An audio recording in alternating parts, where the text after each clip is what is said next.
So for the last month or so, I've been touring up and down the country. I've written a book about the state of modern cinema, and I'm going to various cinemas and talking about the book and taking questions from the audience. And for me, the most interesting part of the evening is hearing what the audience have to say. And they're very vociferous. You don't know what you're talking about. We disagree with you about that. You weren't right about that. I agree with this, that, and the other.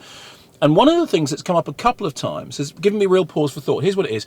If you're a regular viewer here at Kermode Uncut, or if you listen to the film review show that I do with Simon Mayo on Radio 5 on Fridays, you'll know about the code of conduct. We'd had loads and loads of emails from people saying, I've been going to the multiplex and the experience was terrible. People behave badly. They use their mobile phones. They talk. They mess up the whole screening. I've given up going to the cinema. So we came up with a code of conduct. We did a radio version of it and then a visual version here on the blog. And it was pretty much based on those things you used to get in swimming pools. You know, no running, no jumping, no diving, no petting, no bombing.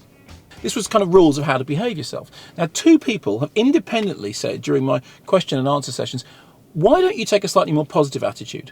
Why don't you come up with a complementary code of conduct, things that people should do rather than things they shouldn't do? So one example would be, I've been saying to everybody, if you go to a multiplex cinema, or any cinema indeed, and the image is not projected properly, do go and complain. Do go and find the manager. Do go and ask for the projectionist to fix the image. Or if you go to a screening and it's really well attended and really well manned and really well projected, do go and tell the management afterwards. So here's my question to you.